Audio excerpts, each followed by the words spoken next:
Concentrate power. You're in the Dogg Zone for an hour. Come on. You know the number. 1-900 hot dog. 1-900 hot dog. 1-900 hot dog. Yeah, 9,000. Welcome to the Dogg Zone 9000, the official podcast of 1-900 Hot Dog, America's final comedy website. I'm Robert Brockway, and I'm a drug cartel cyborg assassin with a ray gun and too many pouches. And with me there's a big difference here.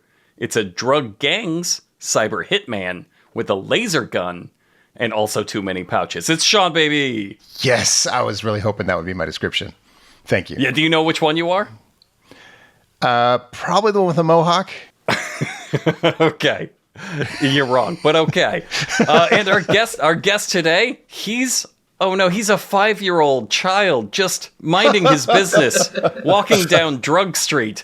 Watch out, Rusty Shackles. Gurgle. I can't wait to have my face go through a cop's front windshield, and it just looks hilarious. We'll get to that. Yeah, we'll get to that is the theme of my introductions. All of my introductions for this podcast. I don't think it's funny to anybody else, but it's funny to me every time that I make jokes that you won't get until you listen to the podcast. And then you'll have to, I guess, think back on the intro and be like, remember. Oh, right, the dead kid.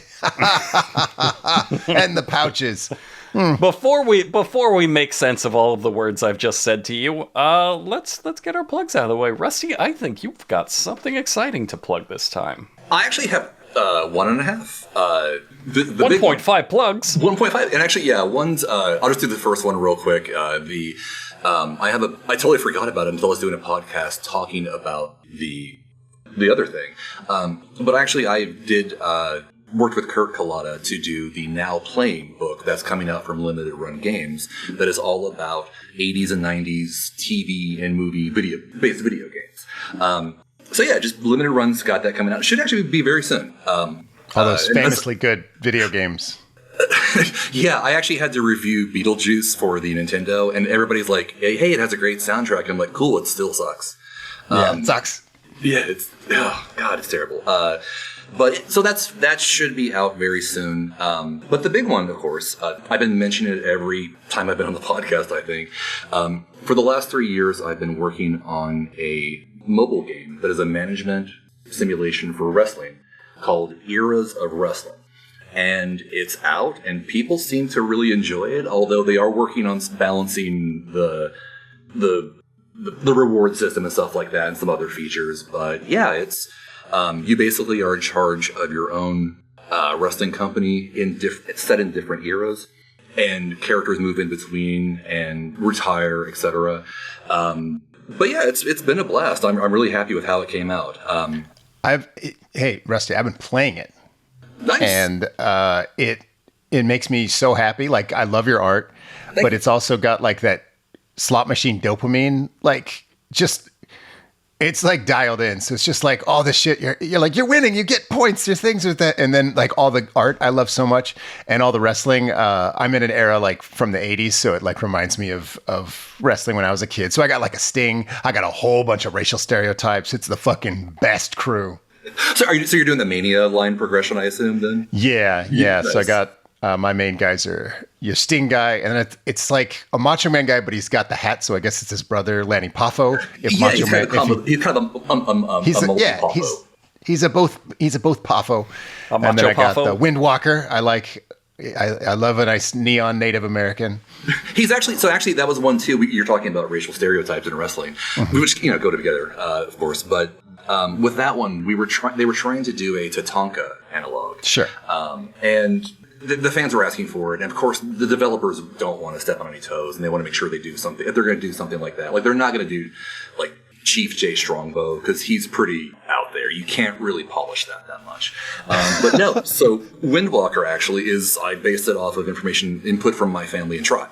That's awesome. I'm pretty happy about that. Yeah. So, but yeah, it's you kind of have the ability to pay the extra or use your extra money to bolt on storylines that you have all of these guest characters that play through, like you were talking about, and if you like them enough, you can like keep grinding and owning them. But yeah, when I was doing that podcast, I got a confession to make. Yes.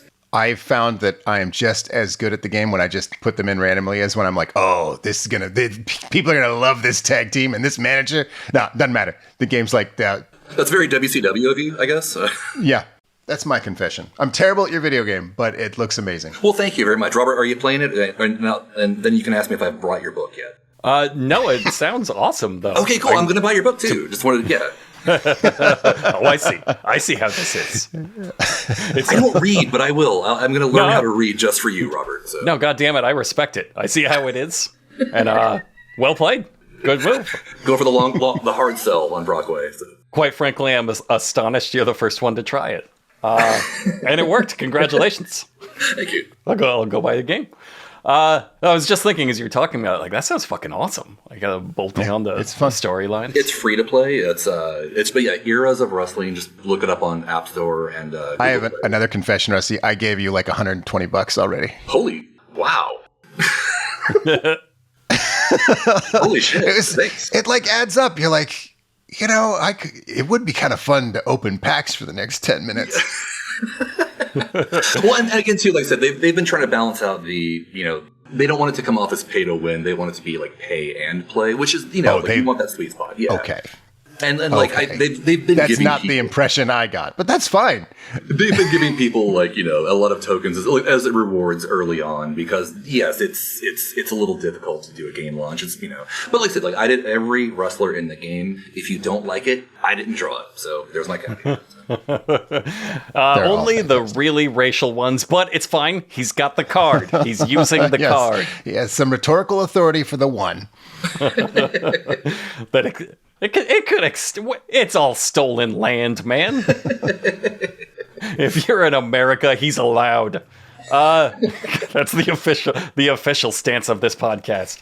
I am still legally obligated to promote that book Rusty mentioned. It's called I Will Kill Your Imaginary Friend for $200. It is out right now. And do me a favor, if you haven't looked up this book already, if you don't know anything about it, aside from just me yammering about it, go to Goodreads right now and check out the reviews.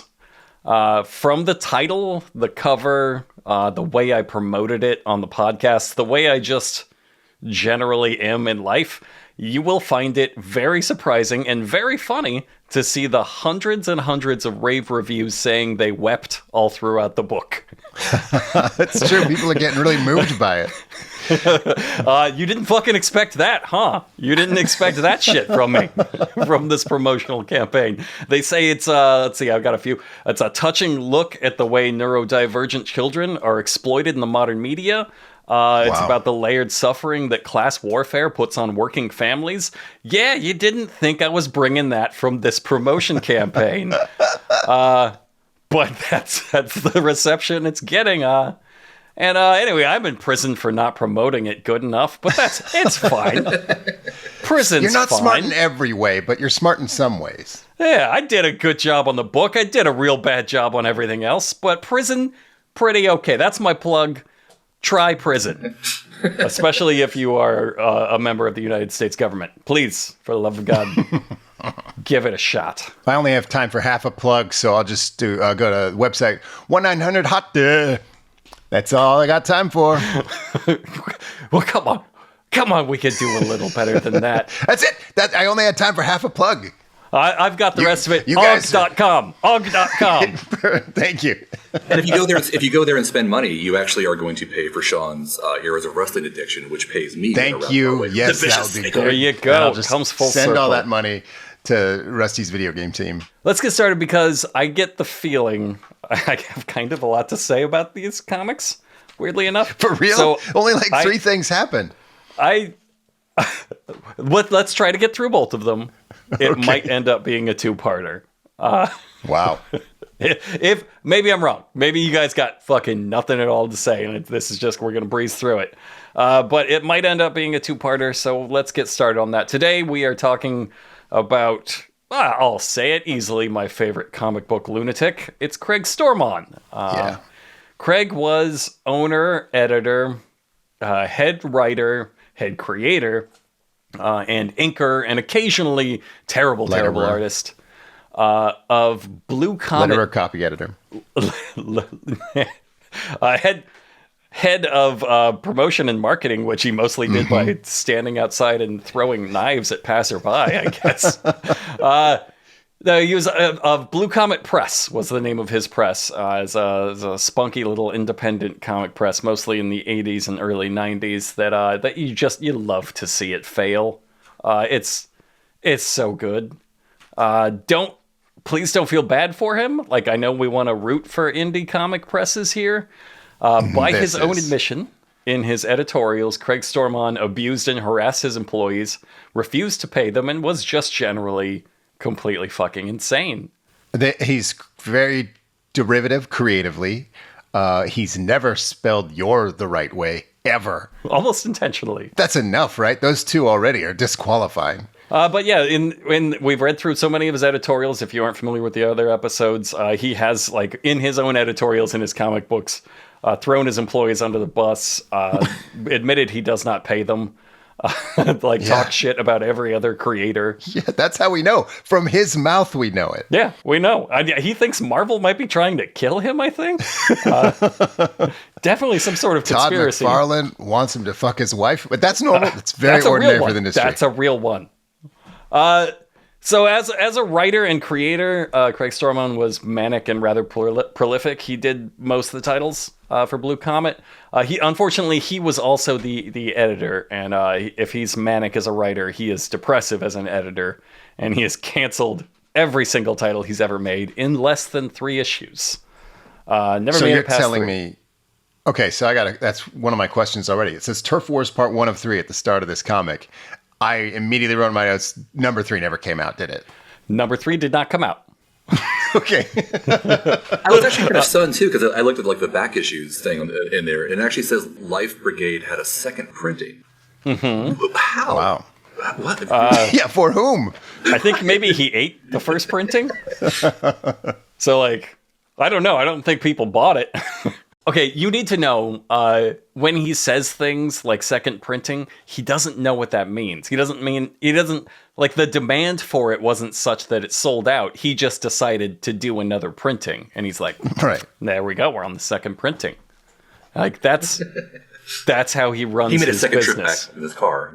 Yeah. Did he might have meant second issue. Brockway owns the 1. It made it to 3. Life Brigade got 3, flagship of the series. Deathrow here today promised 3, only made it to 2 issues before he canceled. Again, he's the owner and editor of the press, so it was up to him whether to keep going to 1 more issue of just 1 is all he promised, and he could not make it. We had to see that story resolve itself. We'll get to it. I mean, let's be real. 2 issues, that's a Stormon success story. I have some issue 0s that never had an issue 1. So they technically did not start. So this, you got 2 issues. This is pretty good for him. It's pretty good. Craig Stormon thinks all of his ideas are leagues better than not only all of the other people working for him, because he, again, almost everything, it's rare you'll see a created by that's not Craig Stormon coming out of Blue Comet. He also thinks that they're better than every other comic creator in existence, and he has no idea why his comic press is failing over the course of 10 years, easily, maybe more than 10 years. I have a sincere theory on that. A lot of these comics that he's writing aren't comics. Like, he's clearly writing movies. He's clearly writing things he's imagining happening in movies. And so the panel to panel, it makes no sense. It might, as a storyboard, if it played out. So it really feels like all of these stories are taking place in his imagination, but like vaguely in a way that he definitely can't get down on paper and absolutely can't adapt into a different medium. And so I feel like that's why they suck so hard, is that he, in his imagination, they're one thing, and then on paper they're another. And he's so delusional, he can't tell the gap, or he can't spot the gap and adjust to it and fix it. And we have seen him blame his artists for that. Yes. Well, if I may too, because I've partially been in the comic book industry, and I'm surrounded by comic book people all the time. And there's a very because you're in indie comics, you have like the power and the faith and everything that you should be to succeed. You're automatically successful if you believe in the healing power of comics. It's a little bit of a cult.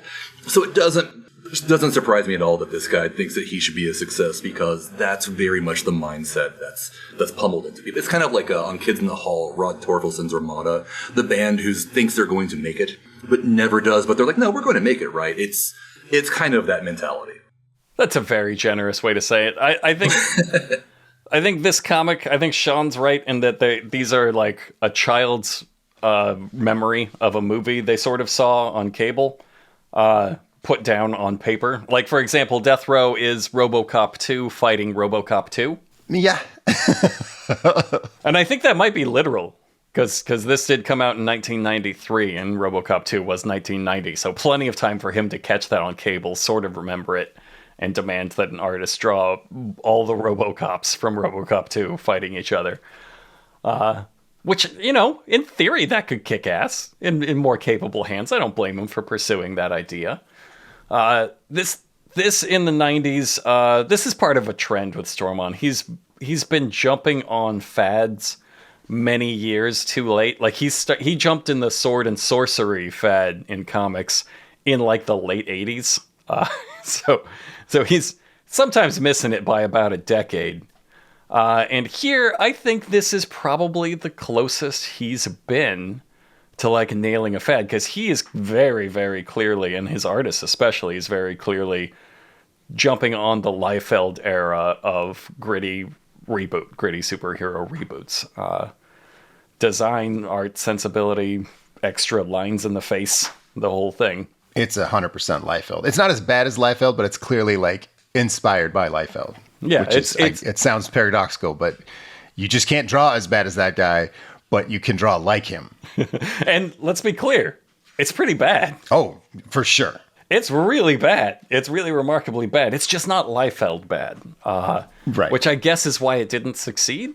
I still could never explain the Liefeld success story to you. I've watched a whole documentary on it, thanks to Rusty. Still no idea. No insights. I've gleaned no insights from that documentary. We'll never know. An hour and a half of somebody explaining why Rob Liefeld is successful. I came out of it going, I got nothing. So yeah, we're talking about Deathrow, both issues, full run of the series. Deathrow himself, the title character, is basically a dickhead Cable in design. He's got a mohawk. One of the bad guys. I didn't know he wasn't the good guy for like 2/3 of the first issue. I was like, I don't know if there is a good guy in this series. That's a beautiful point you're bringing up. There is a good guy, Yeah, okay. but you don't meet him. He's not the title character.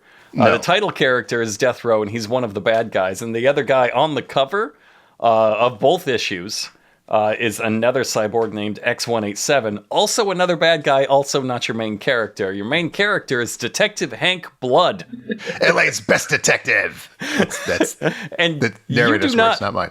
You do not meet Detective Hank Blood, the main character, until 18 pages into the first issue. You will not realize that Hank Blood is your main character until there are about 10 pages left in issue 2, which is the end of the series. You're like, oh, is this our main character? Hold on, that was it? Hold on. Let me go back. I think it might be. He's got a jumping car and a bad attitude. So right up front, I want to get two things out of the way. Craig Stormon has apparently realized that his unhinged editorials where he calls the penciler of the comic you're reading a dickhead, where he openly admits to wage theft and being like canceled because of it, like the distributor won't work with him because he's so notorious for wage theft. He realized all that stuff's putting that on the first page, because he doesn't save it for the last page. He put it on the first page of his comics. He finally realized maybe that's not selling comics. And there are no editorials for these two issues. Yeah, I was really disappointed in that. Yeah, I wasn't cutting them out to like save them for a special bonus or anything. There were no. He learned this is like towards the end of Blue Comet Press, and you can see he's like, it takes him a long time to learn stuff, and he's not real good at it, but he finally did learn that. The second thing is that I was wrong. I owe Craig Stormon an apology. Okay. I said I had the original bagged issue of Deathrow #1, and he had promised in a different comic that there was going to be, oh my god, the best trading card you have ever fucking seen in this comic book. And I made a big point of it. We laughed about it on a podcast that I have that comic, and there was not a card in it. There was a card in it. Was it the best card? No, I don't think it was the best card. I did include it in the scan I sent you at the very last page, so we can talk about it then. But there was a card. It was stuck to the back of the comic itself because he printed this on a weird kind of paper that's kind of squishy. It just feels, I don't know. It's mostly normal, but there's like a give to it that's a little strange. And then issue 2 is printed on a much thicker, much poorer quality paper. Maybe he did like a Kiss thing and he put some of his own human blood in the ink. Maybe. But yeah, he included that card. The card is pretty funny, but it was there. So I am sorry about that one. Didn't expect it. Didn't expect the weird paper to be absorbing the card, but I should have. It's a Stormon comic. So getting into the comics, this is always chaos. So I figure I'm going to introduce a little structure to this one. Okay. I'm just going to sum up real quick what happens on a page rather than go panel by panel. And then if you want to talk about anything on that page, we'll jump in after. Okay. So Deathrow, let me make sure I have the right one, because as Rusty said, the cover is these two cyborgs fighting, very Liefeldian. It does not have the price or the issue number. That is on the back cover. So Rusty asked if I had accidentally scanned this backwards. No, he printed it this way. And there's no logo treatment on the back. You have the price and, oh god, just the whole, like, right away I was like, okay, there's something wrong here. So he's just wrong about everything. Like Brockway is about trading cards. That's true. I'm gonna shut my goddamn mouth. I can't believe I owed Stormon an apology. Man. But yeah, he's the same way with his page numbers, in that his page numbers are sometimes wrong, always in the different place than they were the last page, and often just not there. Sometimes you'll be like, okay, well, I don't know what page we're on. So some of this is gonna be guesswork by me. But, and unusually necessary for a comic book, because like stuff just happens in these comics. Just like, here's a guy, we're at a different place. You're like, I don't know what page we're on. So you need those numbers. There's a part here where I'll explain when I get to that, but there's a part here that will speak to that especially. So we open in Southwest Los Angeles with a bunch of gang members just kind of hanging out. One of them says, "Holy shit!" And then we see what he's looking at, and it's the Seanbaby cyborg. It's Deathrow. He's got a he's got a mohawk. He's a me cable. Yeah, he's a Seanbaby cable.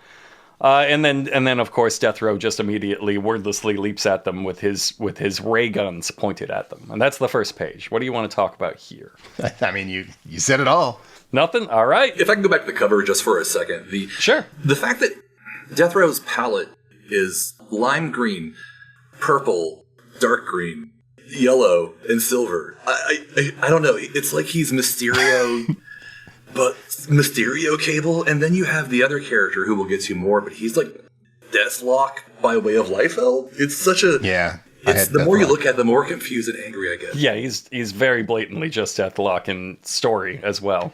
I guess I want to mention that one of the gang members is wearing Oakley's and a chef's hat, if I'm not mistaken. Okay. That's just That's worth something mentioning. we're talking about. Big floppy chef's hat. I'm not sure if it's supposed to be a do-rag, then there's something really wrong with his head. Could be a bad drawing of a do-rag. Sure. I don't know. You're probably right. It's a chef's hat. He's their gang chef. Deathrow himself has like I guess it's an inhaler. Like he has two, what I'm going to assume are oxygen tanks on his back, and a thing that is sometimes drawn on his chin, sometimes in his mouth, so maybe it's just supposed to be like in position that he can breathe from. You would think that would be important if it was an inhaler, that this guy just can't breathe sometimes. Like maybe that's his weakness. It will never come up. Yeah, it doesn't come up. Nope, never come up. He's got, it looks like C4 wrapped around his thigh, a bunch of pouches on it. I mean, I assume they're supposed to be like pouches, but there's no like buckles and things. So it just looks like his leg is rigged to explode. Just like you. Just like me. My legs are always ready to go. He's a U cable. Yeah, he looks real fucking stupid. This is real, like, somebody just Frankensteining Liefeld's everything Liefeld has done into one guy. Yeah, just like Liefeld stuff, like some tubes. Like, let's add a tube on his shoulder. That's something. We'll need that from something. I will say, too, I have been trying to pitch you guys on doing a Liefeld-esque shirt at some point, and this really is like, okay, wait a minute, this might be the key. This could be it, yeah. This is the missing piece. So let's move on to page 2. Page 2 is the firefight. All the gang members are shooting back at him, and they call for backup. He guns down a few of them brutally, and then he picks one up by the neck and tells him, "You were warned about selling your shit here." So you think, like, oh. This guy's comeback is pretty good. It's pretty disarming because he says, "Don't kill me. I'll show you our crib." Which I don't think they're great last words, but I think they're confusing enough to like haunt the man who kills you. Because that's a weird thing to say. That is a weird thing to say. I didn't take that as like it's not like, "Hey, no, I'll give you sex, buddy. No, don't kill me. I'll do anything." It's just like, no. What do you want to see some? You want to see some cool stuff? We got a real slick stereo system. Super Nintendo. He tells him it's on the 3rd floor, room 69. Yeah. You see, he's down. Craig Stormon's down with the kids still. Mm-hmm. But that doesn't buy him any reprieve, and Deathrow just shoots him in the gut. So that's page 2. Anything you want to talk about there? Is he filled with spaghetti or is he a cyborg? When I saw this, I was like, this man's insides are like, I don't know. Crabgrass. Maybe the gang member is also a cyborg? Yeah, that's what I was thinking. Is everybody in this world a cyborg? It's Spaghetti Borg? Has that been done? Is he's that a spaghetti Borg. One of the Ninja Turtles ripoffs? But yeah, he calls him sucker. Like, haha, you fool. You've given me information and I will kill you anyway. But he just told him. He came there to specifically, right? Like, he knows where they live. And he's like, "Wait, no, buddy, don't kill me. I'll tell you where I live. It's this building I'm in." And he did not need to know that, so he kills him. It all checks out. Like, that's kind of the only dialogue that's happened, and it's so worthless. Yep. He just wants to get to the killing. He's had enough kill on this page. He just wants to let's go. Yeah. You are sort of there's like, I feel bad crediting him with even this, because I think it's probably accidental, but there's at least the way he says you were warned about selling your shit here, that you're like, oh, this is our good guy. And if he did set that up as an intentional misdirect, because in the next page, he's just going to reveal himself as a bad guy.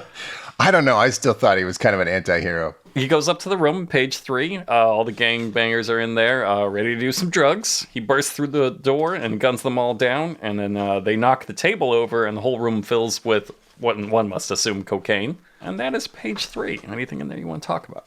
No, he says very clearly. Well, okay, there is some confusion because the first guy says 4.5 pounds of pure rock cocaine, sample time, and that's when our boy jumps in screaming, "Sample this!" He was sitting around waiting for a cue. He's like, "Come on, one of these guys got to say something." And then, sure enough, one of them screams about cocaine. He's like, "This is my chance! Entrance time!" And then he says, "Holy shit! Look at all that nose candy!" And there's just clouds of cocaine everywhere, even though. We were just told this is crack cocaine, not powder cocaine. See, and that's why I said one must assume. There's no reason it can't be both. I'm just saying this is a weird way to confuse your readers. Well, he said 4.5 pounds of pure rock cocaine, even as they were looking at a pile of powder. What is drawn as sparkly powder? They're little diamond sparkles. Yeah. So, Craig, you could see how this might be confusing for me, your most loyal reader, right? It's how I would draw Pop Rocks, maybe? Yeah, they're having Pop Rocks. I guess he thinks that you get the crack cocaine out of, like, it's a Crunchberry situation, like you buy a bag of cocaine and then there's like little nuggets. Little nuggets of crack in it. Yeah, then you gotta fish them out. They're your favorite part. Aw, Timmy's only eaten the crack again. He's left me only cocaine. I have to find it, but this is a swipe of an Arthur Adams mojo. I know it. Oh, the face on page 4? Yes. Yeah. I know what you're talking about.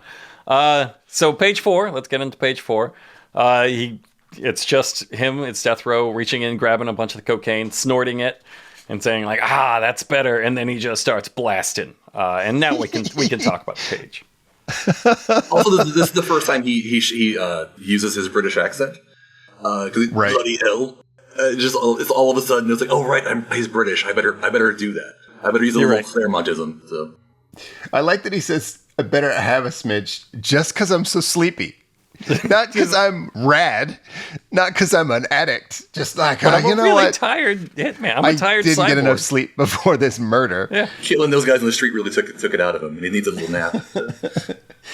He's covered in sparkles. Like when he snorted, he got it like all over his like mouth and chin. Like it's whatever. This guy's really partying. And again, I thought he was the good guy, and I thought, oh wow, this guy's partying hard for a good guy. But yeah, there's clearly like some traced mojo in here in this page. Mm-hmm. Like I bet you could find that. And that's very 90s to copy Rob Liefeld and Arthur Adams and like fail to live up to either one of their standards. And there's such like a opposite ends of the same spectrum where like Arthur Yes. Adams uses detail in such a beautiful way.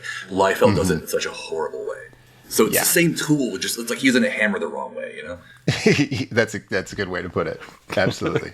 I'm worried listeners are thinking, oh, but you could still use the claw part for some things. No, it would be like using the flat part of like the handle. Right. But like sitting on it. Yeah.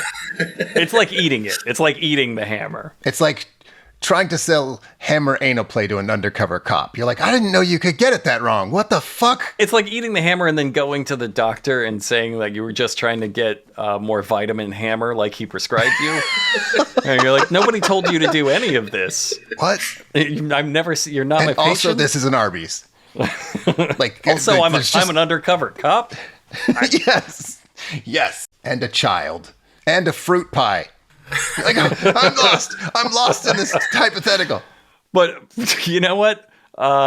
Still a little. This is in vibe with a Craig Stormon comic. Like I think that's how the storytelling works in a Stormon comic. A super awesome guy comes jumping in. He's kind of drawn badly, like he's made out of like shiny metal, and so it's like, oh, cool. There's like a metal superhero guy. He's like, he kind of looks like a Native American. He's got like a ponytail and a headband, which to me reads like Native American. If I had my camera on right now, that's exactly what I look like right now, Sean. So you're right. Yeah, shirtless ponytail. Made out of wet metal.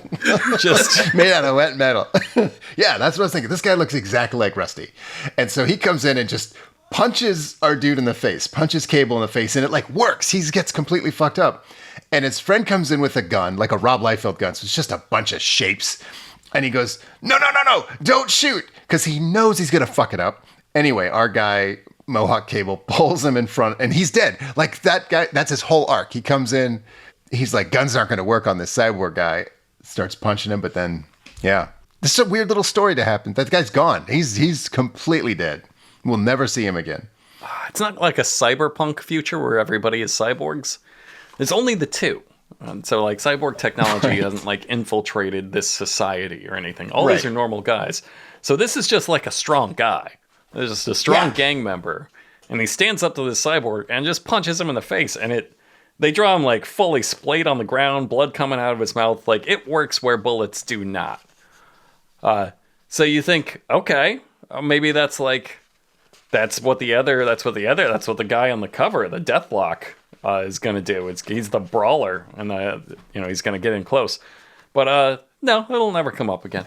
Yeah, no. His weakness is face punches, but no one thinks to do it. By the way, this guy's dying words are, "Stupid shit, you've killed me," which I think are much better. Still not great, but... They're better than "Let me show you our crib." Yeah, they're less confusing than "Let me show you our crib." But you're right, they probably won't haunt him as much.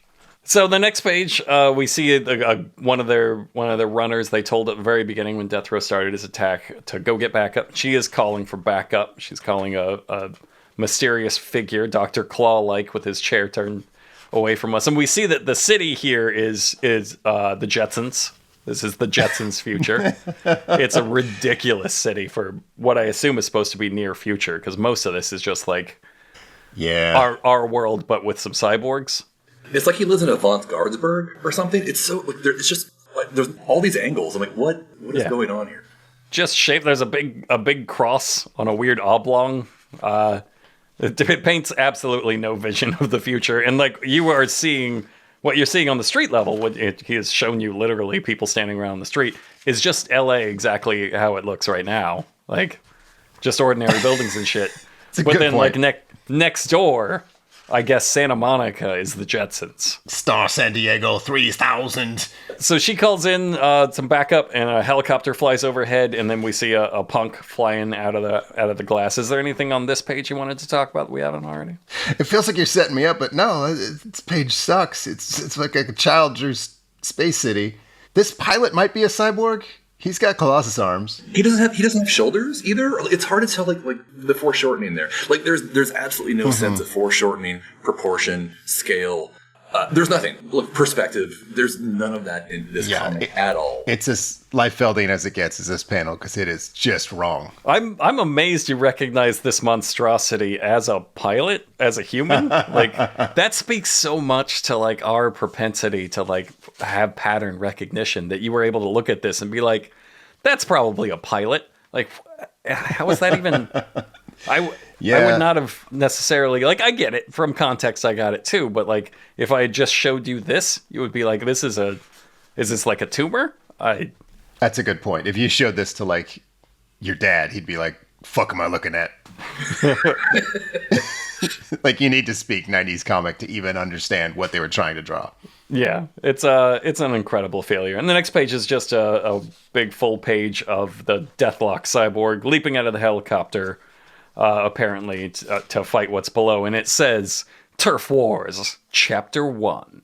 So that was I'm assuming that means that this was the prologue up until now. And I hear, okay, Chapter 1, our main character has entered the fray. And he looks exactly the same. Just a bunch of shapes on a cable, but his head is kind of like he's got a Frankenstein skull. It's got a Deathlock head. It's literally... Yeah, Deathlock. He's a Deathlock. Yeah, I don't know why we're... Yeah. Also, they also indicate this is where like a new penciler takes over. I'm like, wait, I know there was a thing you said before about like he's wage theft and all this other stuff, but how did he convince 3 people to draw for him? It's actually not quite yet that the new penciler takes over, because this is Chapter 1. It says on this page. Okay. Now you turn the page and you see that he is rocketing down towards the skylight, and he is singing "Break On Through to the Other Side" to himself as he guess what? Breaks on through to the other side. That Val Kilmer movie had just come out about the Doors, so like maybe this was fresh in his mind. And that's all that happens on that page. And then the next page says Turf Wars, Chapter 2. Now we're Turf Wars. That was, Chapter 1 was he's jumping out of a helicopter and he falls through a skylight? And then that first guy says, holy crap, what's that? Chapter 2. And that's when you see that he has changed, he's changed artists. Yes. So it's just 2 panels. The first one, Deathlock is shooting his minigun, just like unloading rounds. Second panel is our other guy, point blank range. Like, we know they're 2 feet from each other. He says, uh-oh, period, not exclamation point, which, but he's already been firing his minigun for like a few thousand rounds. So he's either fucking dead or completely immune to these bullets. He's certainly not in a gunfight where he's dodging bullets. He's just being shot. I'm amazed you were able to make all that out, because I feel like this new penciler is worse in every way than the last one, who was already terrible. I like that they had to show that he has like shiny teeth in that too, or like wet teeth. I'm not sure. Yeah. That's an odd detail to think. Oh, he's like dripping too. And Rob Liefeld lines everywhere. Lines that make no sense for any kind of structure. Mid-cheek lines. You know, those mid-cheek, deep mid-cheek wrinkles. I just love that he's switched an artist 9 pages into the same comic, and they're not like, oh, we had something happen. Totally different art style. My bet here, and this is based on nothing, just knowing as I do Craig Stormon, I bet about 9 or 10 pages is all he can get out of an artist without paying them. To be like, look, just let me see a sample page of like the script, and then we'll see. Like 10 pages. 10 pages is a good free work sample. And I think that's what he does, because he will, from this point out, throughout this issue and issue 2, switch artists every 10 pages. And I think he does this to avoid paying them. And I think the artist, as long as I'm hypothesizing here, I think the artist is probably thinking, well, I mean, none of this makes any fucking sense. So, like, if he wants to finish this, he's going to have to, come back to me. Like, this isn't a complete story. He's not getting work out of me that he can use. never imagining that he would just staple it together with other artists that he has ripped off. It's genius in a way, I think. It's very presidential in a way. It's genius in a way that you could probably get away with in 1993, because it was really difficult to talk to other people, even in a small community, to be like, hey, did this guy rip you off? If you were like an aspiring artist, right? You might not know enough people. Yeah, you can't just go on social media and say, this guy ripped me off. Yeah, you would have to wait for Craig Stormon to put it in one of his own editorials. You would have to wait for him to admit that. I did notice. I did actually look up the artist who did this section too, because I think that they said that they had worked for Marvel, and I sent it to you a little before the show. But when people say they work for Marvel, and you're like, "Who are you?" A lot of times that means they've worked for Fleer or a trading card company. Okay. Happen to have done the Marvel properties or Star, because like I've been in artist alleys and people are like, "Oh, I've worked on Star Wars." I'm like, somebody contract you drew on a blank Star Wars card, right, from the thing. So yeah, he's interesting style, I'll say. Okay, so our guy now has it is a hairdryer, I would think. It is a rectangle shape, and it's shooting like a heat ray, and he's saying "Quo vadis," and then there's a little asterisk, and then the editor has translated that for us to "We kick ass." First of all, he's alone. He's not with anybody, so the "we" is a very strange thing to say. Also, you probably know this, but that's not what that means. This is Latin for "Where are you going?" And also, he's supposed to be like a British uneducated hooligan. Is his character? Just... Like, he says he's a Brummie. He's from Birmingham. He likes to do cocaine. He's not. It's not in his character to be quoting the Latin for "we kick ass," which I don't think they. I don't picture them saying a lot in Latin, in ancient Latin. We fucking rock, bro. Yeah, it's a weird thing. If you're by yourself saying "we kick ass," it's a very strange thing to say. Anyway, I think this is a famous Bible quote. I think this is like what they said to Jesus when he was like going to go get crucified. So they're like, "Quo vadis," and then Jesus is like, "I'm going to get crucified." I don't know the Latin for that part, but like I think that's what happened that here. Is you remember that part in the Bible where they killed Jesus? Okay, where they said, "Hey Jesus, we kick ass,and he was like, "Fuck yeah, guys, I'm gonna go. Like, hell yeah. I'm gonna go see what these bros are up to." I bet Jesus also said grunt back to back as well. Yes, this dude says grunt when he gets shot twice. Not the sound effect grunt, the word grunt. Yeah, he gets shot by the hairdryer. He slams into a wall. This is X-187 that Deathrow is shooting, the Deathlock. And he says grunt, and then it goes to the next panel where he's laid out, and he says grunt. He's nude now, right? Like, look at the picture. Somehow, this artist decided not to draw his clothes, so now he's just a big naked colossus. He was a Rob Liefeld like commando a minute ago. So we flash back to 2 months earlier, where the evil mafia guys who apparently run X-187 are talking about who apparently run the gang that needed to hire X-187. Are talking about how Deathrow was becoming a problem for them. He killed several of their boys and stole $125,000. Which I don't know that justifies commissioning a cyborg. It does. It's hard to make those numbers work. That if they're complaining about that, they can afford a Frankenstein cyborg. Yeah, like they decide they need a rival cyborg because they can't afford to lose $125,000. So. I guess deflation is a thing in the future, because I mean we had the $6 million man even in the 70s. Mm-hmm. Like, yeah, we had a ballpark for how much a cyborg is going to cost. I like a moment here. They have a hunchback, so these guys just apparently run crime. They're just like drug dealers, but they're like, okay, we need a cyborg, and he says, how do they expect me to build a ultimate hitman in a 2-month period? A head. I need a head. So he's got a fully built Frankenstein with no head. And he's like, the fuck am I going to find a head in 2 months? Yeah, you see it on the wall behind him. He already has a Frankenstein cyborg waiting in the background. Yeah, like it's just they're holding the meeting in the Frankenstein body room. Yeah, it's lucky that he was already working on this when they came in and said, well, all right, this is going to sound fucking crazy. We need a drug cyborg. And he's like, that's amazing. Hold on a second. Kismet. I have 90% of one of those, like right behind me. Anything else on that page you guys want to talk about? It always feels like you're setting me up. What am I missing? I'm not setting I guess you there's a fart cloud behind this hunchback. I think, like Rob Liefeld, he didn't want to draw the background, so he's like, what if there's just a bunch of gas behind this man? I would like to read the quote then, if you're not going to read it. This is how Craig Stormon writes a mafia guy. Well, boys, as yous knows, we's been a working on the ultimate hitman in our labs in Switzerland, and Prof. Hunsen has hit pay dirt.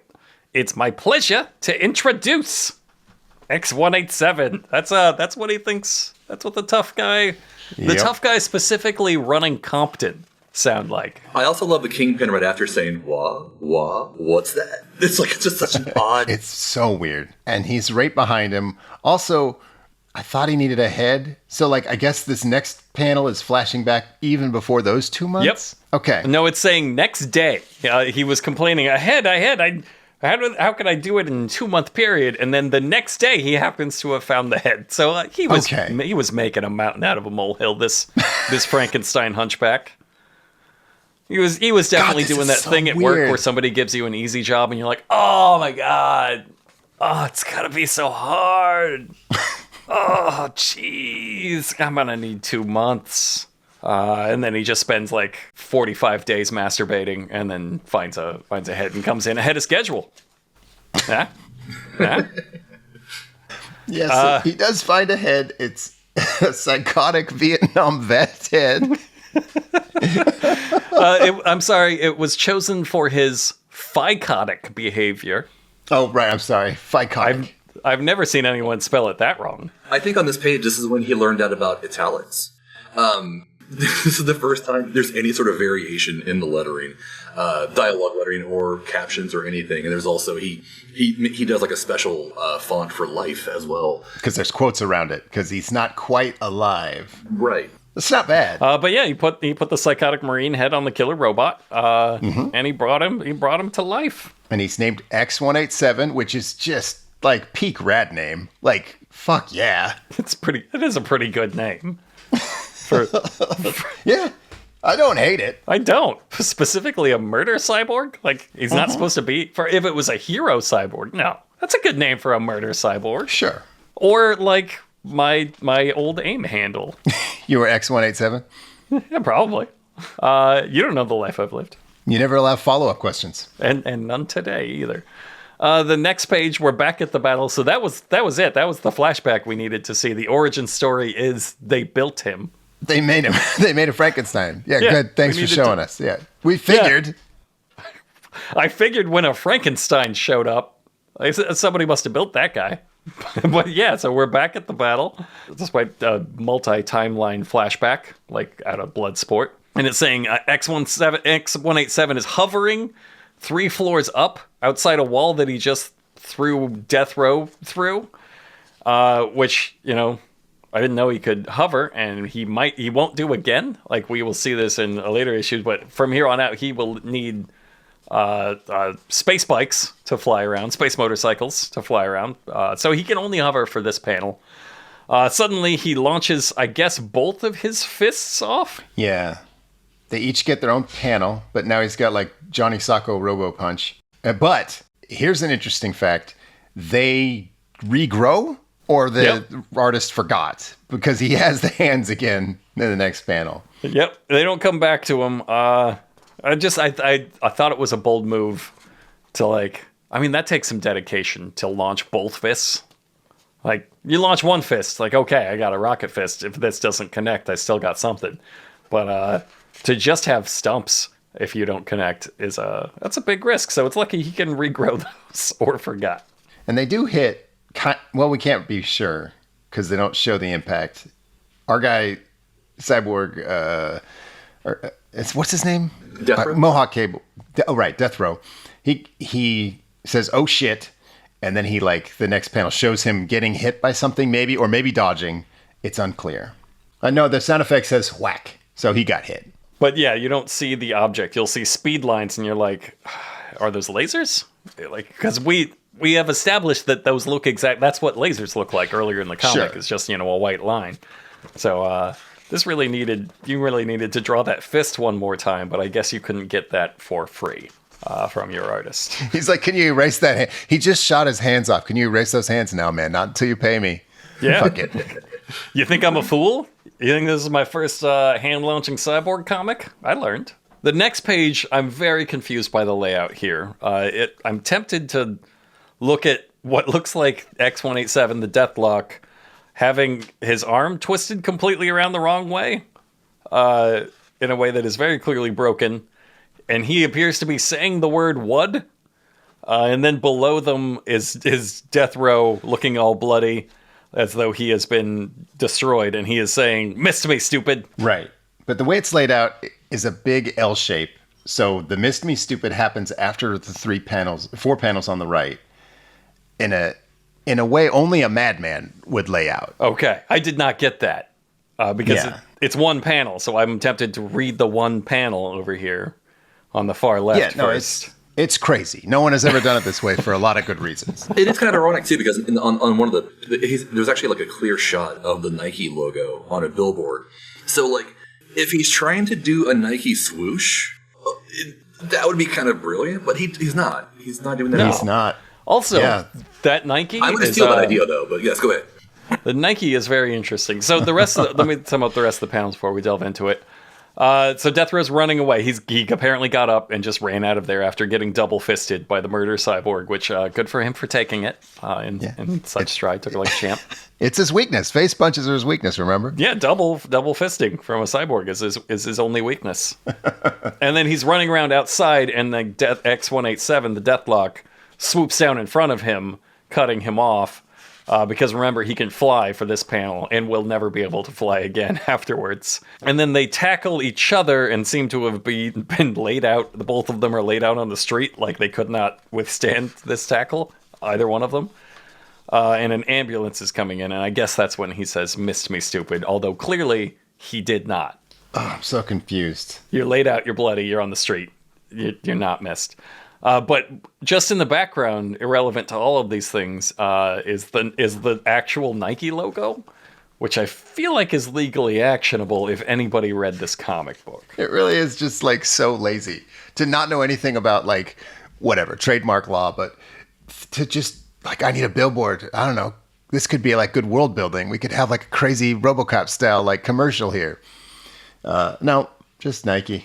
It is kind of funny though, like with Nike, it makes you subconsciously think of feet, and with the Rob Liefeld inspiration, you never see feet in the comic or think about them. Yeah, that's It true. has been a good long while since I've seen some feet. Let's be real. Both in my personal life and also in this comic. Yep. There's that Liefeldian. I feel like he's actually. Oh yeah, there's some feet. He can draw feet okay, but his like impulse in ripping off the Liefeld style is I gotta hide. I gotta hide the feet, even though I can do them. He uses every part of the Liefeld. I just want to emphasize, it's not. He didn't draw the Nike logo. He lifted. It's the actual Nike logo that he lifted from somewhere. It says Nike. It's just so the laziest fucking thing I've ever seen. If I was the artist of one of these comics that had gotten ripped off for the free 10 pages, I simply would have reported him to Nike, and it would have been the funniest end to the Blue Comet press. Yeah. So on the next page, a van pulls out, and 3 what he calls Death Blood Heavies. This is the name of one of the gangs. It's brand new. Yep. There's these Deathblood guys, and they look like they're also kind of metal guys. They look like there's another Image comic where everyone was covered in gold. Yeah, Wetworks. Yeah, they look like Wetworks. They're here to provide backup for Deathrow, so they drag him into their van and speed away from the cops.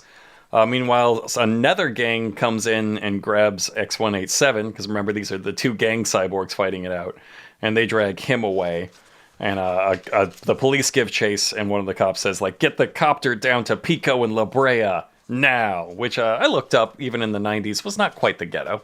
Okay. Maybe he's extrapolating to the bloody future, but I think probably he just didn't look it up. Yeah, I don't remember where Pico and La Brea is. Some fantastic face work in these panels before we move on. Yeah. It's impossible to tell that they're, like, I really thought maybe the Deathblood Heavies were supposed to be, like, they're all undead, like Deathlock.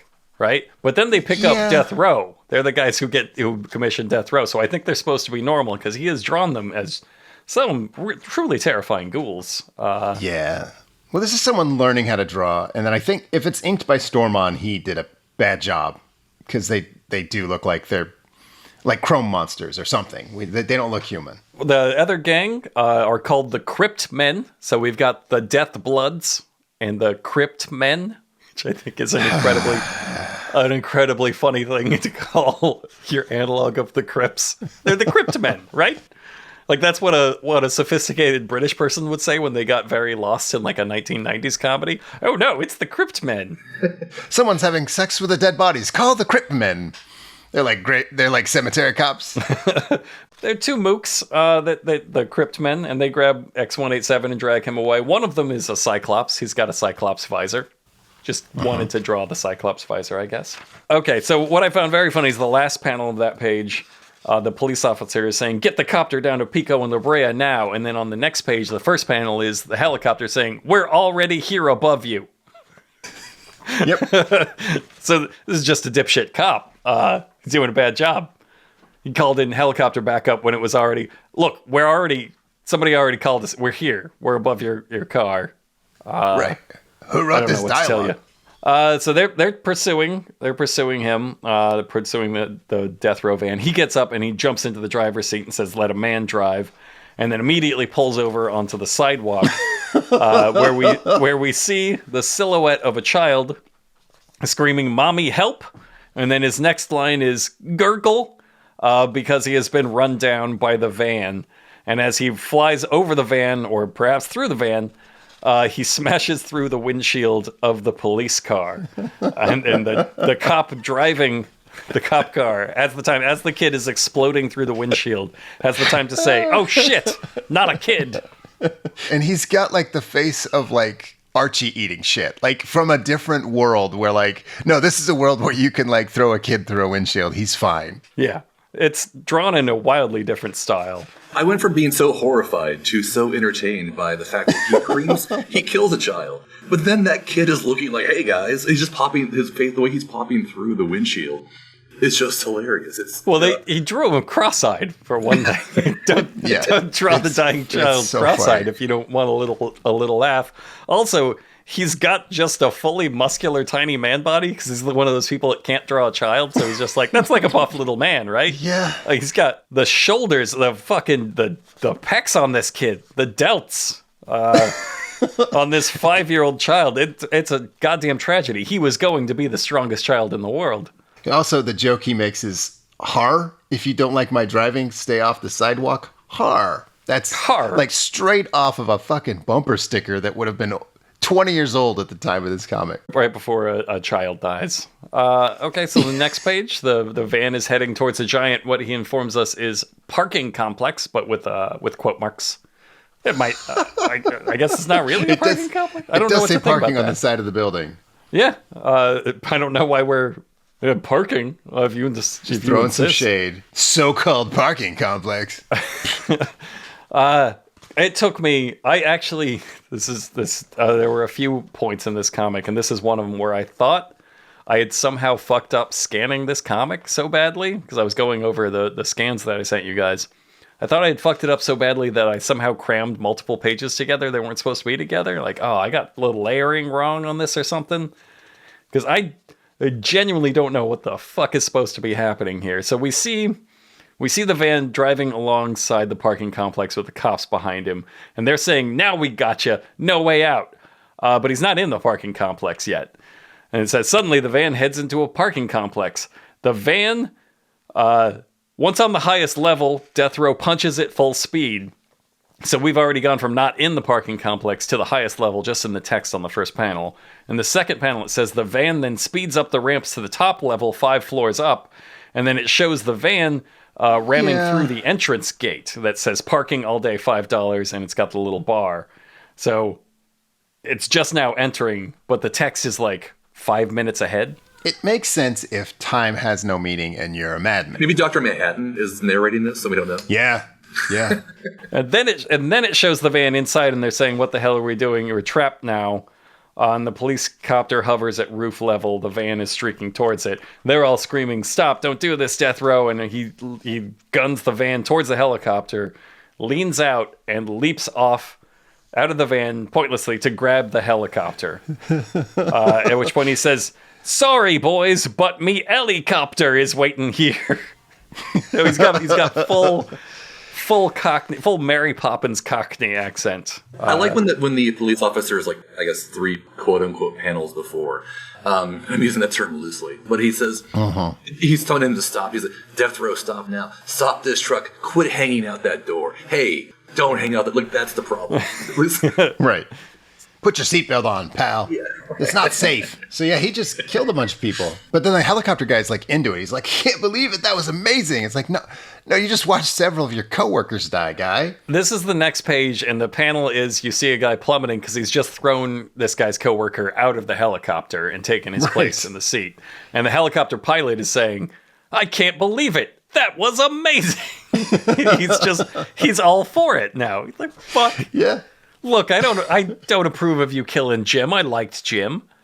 But come on. Fuck yeah, right? Fuck yeah. I gotta give you a fuck yeah. And like Deathrow becomes genuinely bashful and he says, "Oh, it was nothing. I do it all the time. Heard the copter for El Segundo, or head the copter for El Segundo and 405 freeway. Just, it was nothing."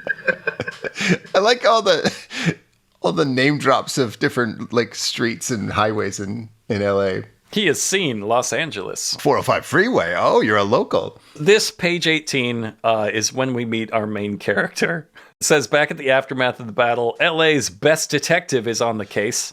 And we meet Detective Hank Blood, who will spend every single panel with his fists clenched and his teeth gritted, just looking like he's about to die of a coronary at any point. And he runs into police headquarters where he meets Sue Martin, who is like a liaison. Not an actual cop, but like sort of the civilian that he's going to be saddled Sassy with. female reporter, right? Yeah, basically. Well, it's like a little more official than that, but not a cop. I see. That's all that happens on that page, I think. We saw the guy genuinely impressed. That's my favorite part of this comic. Like, I was almost willing to forgive everything else of this comic when you had the pilot be like, "I mean, fuck yeah, boys, come on." Super rad.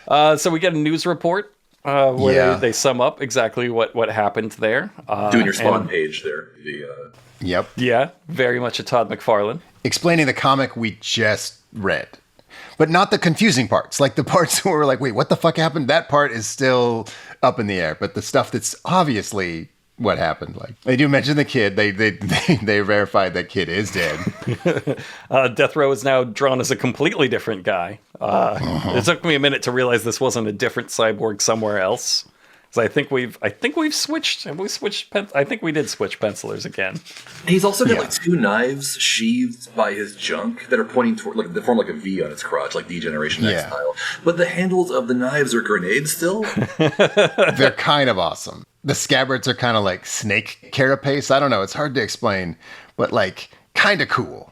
Like he looks like a He-Man villain. Yeah, like the Rattler or whatever that thing was. Yeah, he had like the segmented thing. Yeah. The placement of the knives is such that even if they're in sheaths, and even if they never came out of those sheaths, as soon as you did like a squat, they would cut your penis off. Right. Even being completely sheathed, they would still like just pinch it off. And that's like what gets him going. It's that edge, knowing that he get cut off at any time. It's just very alluring for him. So Deathrow was watching the news explain what he just did. I don't know why. This is still the same comic. It's not like we've skipped issues. And his boss tells him he's gaining quite the reputation. And the Cryptman has a new killer named X187, and they do this like this is the introduction of X187. Right, it's the third time we met this fucking guy. Yeah, we know him. We throw to it. It's just his hero panel of him posing there with his ray gun out, and you're like, yeah, we just watched him get in a big fight. You just fought that guy for 18 pages. You fought that looks like an AC adapter, like a 9-volt adapter plug he's got, I think. Yeah, he's got a completely different, equally nonsense gun because surge protector gun. There we go. He's like, I have to assume I brought my European gun. Where do I plug this in?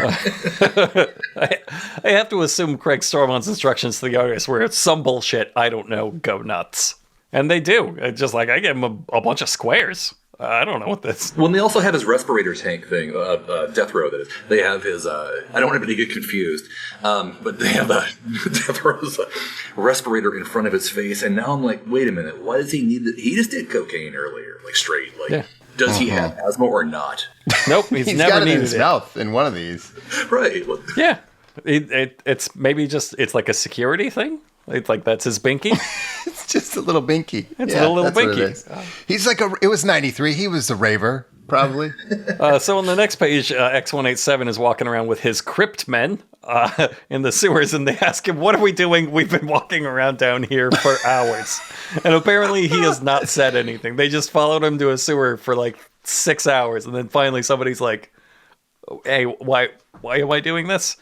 And he says he's gonna kill Deathrow, and they're gonna help. And he climbs up a ladder and comes up outside of I guess police headquarters, or no, maybe this is the gang's headquarters. A label here would help. Yeah, I agree. He comes up somewhere with palm trees is what we for sure know here. And Detective Hank Blood is there, also looking just bloodshot and miserable. So mad. He's been up for days. I guess the only special thing I want to talk about on this page is the wheel of the car Hank Blood is driving in that panel. Take a quick look at the wheel shape that he's drawn there. I think he might just be eating a pretzel. He's just got a big pretzel. That's why he's mad. He's like, I hate when people interrupt my pretzel. The only good part of Hank Blood's day. So Hank, as they pull up, remember he's got the reporter liaison with him, Sue Martin. They pull up and Hank Blood says, here we are, shut up and let me do the talking. I'm going to try to get him to slip up and see his reaction to questions. That's what a reporter does, man. You would think. He's mansplaining reporting to the reporter. So they come in, they say, we have a right to see Mr. D'Angelo, who is the boss of the Deathrow cyborg. Mm-hmm. They bully their way into the office, and he's I believe he calls him a flatfoot. D'Angelo says, like, what can I do for you, flatfoot? Which is just real nice 1940s gangster representation in the leader of the Death Bloods. In an LA like skyscraper is like specifically their base. the crack rock dealing Death Bloods of Los Angeles have a white mobster guy who calls people flatfoot as their boss. Detective Hank Blood, looking more furious by the panel, tells him he knows he's the one who hired Deathblow. That's it for that page. On the next page, he tells them, like, why would I do all of that? I don't need to sell dope. Look how rich I am. And like, yeah, I think but how did you get rich? Right. Well, I mean, that's how rich people work. You get like a certain amount of money and then you're like, oh, I'm done with money. No need for evil. And posing real sexily, Sue Martin confronts him about the 5-year-old that died. And then as they're doing that, X187 explodes through the window. And I guess he says the words crash, brada-dada-dow, brada-dada-dow. No. That's not a word bubble or a sound effect. That's the narration block. You're right. That's the narrator. Yeah. The narrator is saying crash, brad-dada-dow. Because there's no gunfire happening in that panel. No, there isn't. It's another act of a madman. I think you're right, because that's probably... Like, I'm imagining Stormon dictating this to the artist, and that's when he's just said, crash, brada-dow, brada-dada-dow. And, like, the artist was like, I guess that's the narration? No, what's happening is I just fucking said it, man. Write it down. Okay. You're the narrator. So X187 just starts blowing the shit out of everybody. They start fleeing. Deathrow is here all of a sudden. I guess he's been downstairs or something.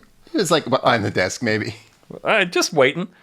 And he starts shooting back at X187. That's pretty much all that happens on that page. Hold on. Both of the yours are correct on this page. I take it I owe Craig Stormon an apology. He's saying you're out of your league. God. And they're both you're right. the right your. Fuck. That's the only time that's ever happened. There's also, like, Deathrow. It has, like, a very visible foot in the correct shape. So, like, good for you. Yeah, good for you.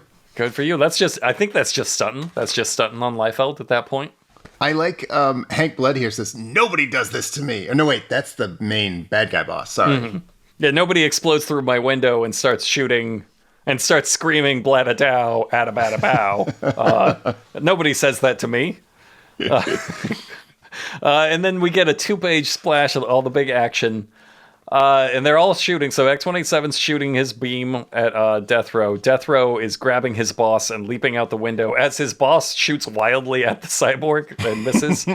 And Detective Hank Blood and the reporter are across the room, and each and every one of them, in a different way, are saying, "We're leaving." It's an odd choice, too, because it's a double-page spread, I think primarily to show the fact that X-187 has a loaded diaper pants. Yeah, dude.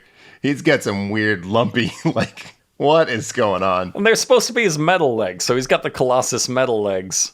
But his you can't ass even looks say like, that's looks like Clayface's, like, calves or something. I don't know, it's weird. Yeah, it's real lumpy. So I was looking at Hank Blood's, like, shooting. He's, like, shooting the floor by Death Blow.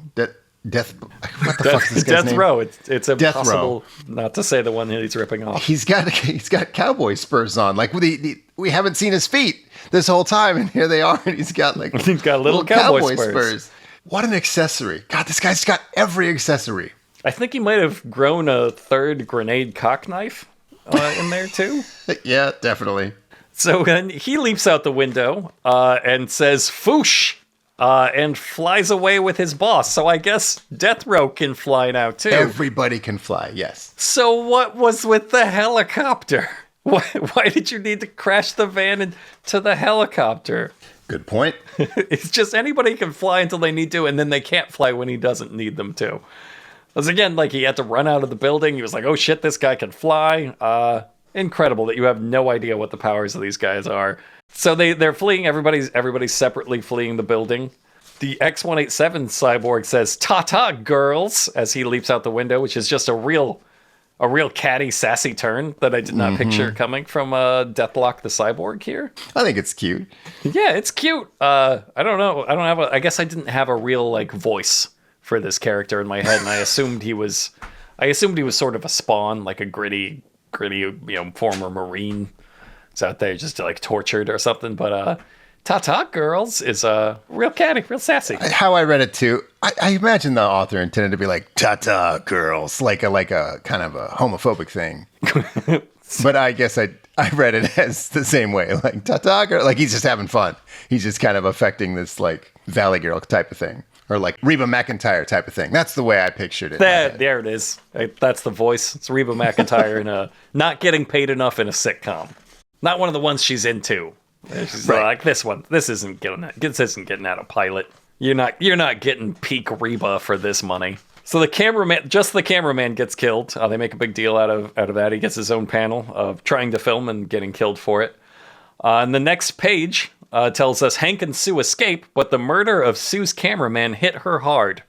All this helped them to open up to each other. Yeah. So that's their romance. It's done in a narration bubble in one panel on the next page. And she's saying, Hank, oh Hank, you're the bravest man I've ever met. You saved my life, sob. And he says, oh, it was part of my job, honey. And she says, oh Hank, I've been waiting for you so long. And then they kiss. And he says, yeah, I know. Because that's the kind of fucking thing that Hank Blood says. Hell yeah. And it's weird too, because Hank's silhouette, it looks like he has like the dragon from Atari Adventure stuck in his back. That's exactly what that looks like. I thought it was like a hookah, but no. Yeah. Like his Atari came to life. We got a whole other problem going on here. There's a reverse Tron in this fucking apartment. Hank Blood has also grown a real Wesley Snipes style flat top. Like he's been getting, I haven't mentioned it, but he's been getting progressively more of a flat top throughout this comic. Like it started off just kind of a high and tight, and then has grown slowly into straight Wesley Snipes, hard lined, just really paying for that fade kind of haircut. He's gonna be a Guile in like 3 more pages. Yeah, it's really escalating. I just like that she's been waiting for him so long. They met today.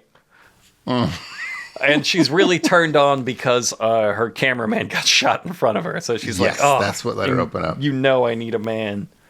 And then we do a tasteful silhouette where she has just said, I've been waiting for you so long. And in classic Han Solo style, Detective fucking Hank Blood says, yeah, I know. And then in the panel, he has drawn her throwing her bra away. So that's what that is. That's what that is. Oh, because I've never gotten that far with a lady. That's why I didn't recognize it. Me and Rusty, we thought it was that Target 2600 dragon, not a lady's bra. That's really embarrassing for us. But like, it is embarrassing for you. To be fair, it is a cartoon coconut bra in shape, and I just love that. Like, that's how women move. She's like, "Oh, Hank, I just saw my cameraman die. I met you this morning. I've been waiting for you all this time. Here goes that bra." It's just such a child's understanding of everything, but especially women and sex. Yeah, this is someone who does not fuck. This is where he does explain at the bottom the final letters in this story. Issue 1 of this story are Chapter 3, page 18 to 29, pencils, different guy. So he credits at the end, I did fire another artist. Right. Craig Stormon. Yes, but he does credit himself for the things he did. That didn't change, but like let me remind you that it's written, inked, and lettered by Craig Stormon. And in the back, we get a few pieces of bonus art. The one that I found most meaningful was this coming soon, an ad for another title, The Spear, 1 of 3, a 3-issue series, and he says Naragi, Walker, and Stormon. Did not happen. The Dream Team. It looks like Bikini Babe's fighting the Frankenstein cyborg from this. Yeah, from this. I guess the beloved Frankenstein cyborg is going to fight these Bikini Babes, and it's going to be called The Spear. I don't think it happened. I can't find any evidence of that even getting in issue 1, which is pretty bad even for Stormon. Maybe that's why he said "ta-ta girls," because he was going to say "hello girls" in Spear. Yeah, it's going to pay off in The Spear. Hello, ladies. It's his catchphrase in this comic, in The Spear. And then at the end, what I had to apologize for is this card that was actually included. He's been talking up the amazing card art that's going to be blowing everybody's mind. The card art is the exact cover art of this comic. No changes. Incredible. This is the mind-blowing art that he's promised you. Not willing to commission another artist. And it says Deathrow versus X187. And on the back, Deathrow. Name? Deathrow is only no name.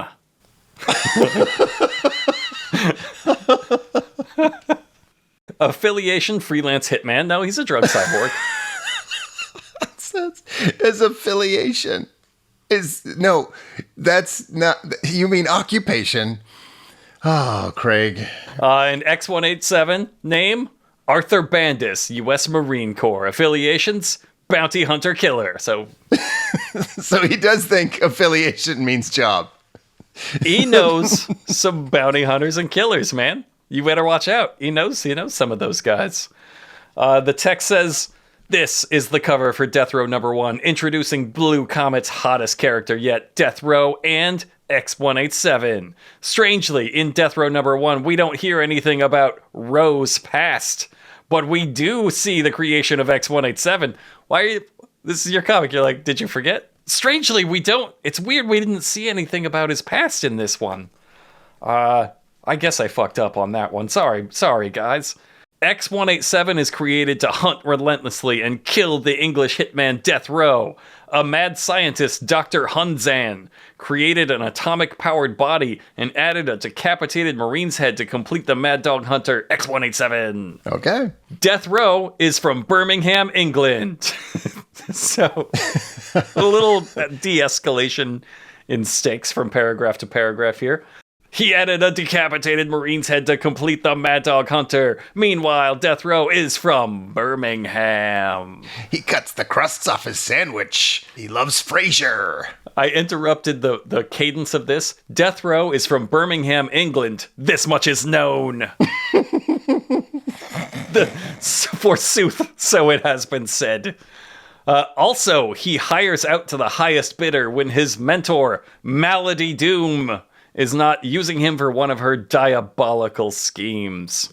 we have met her in a different one of his comic books where her name is Milady Doom, M'. So he spelled his own character's name wrong. Amazing. In this promotional, the first and I believe only trading card he has ever made. Great fucking job, Craig Stormon. Some notes. Yeah, I guess we had a couple notes. God, it's been an hour and a half. We only did one issue. We did one issue. I told you this was gonna...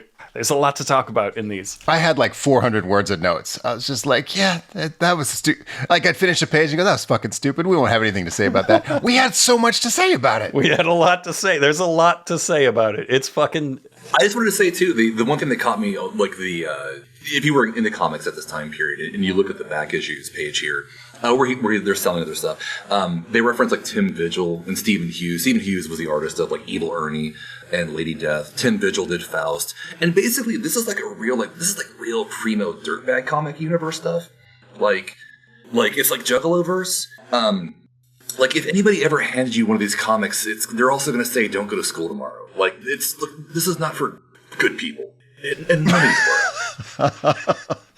Yeah, I agree. And Craig Stormon is trying to hang with them. Yeah. He's the biggest fucking loser they know. Mm-hmm. He's adding like childlike curse words to the setup. Like they say the Juggalos are all about community, but if you actually go to like the big Juggalo meetup, there's going to be one sitting on like a bench alone off to the side. That's Craig Stormon. Einstein, 100, Frankfurt. Einstein, 100, Frankfurt. Unser Podcast genau. Und mit maximalen Schau. Dogg Frankfurt Podcast. Korrekt. Ja. Der Kraft ist nicht gratis, nicht ohne. Schick die in die Hundesaal. 4 eine Stunde.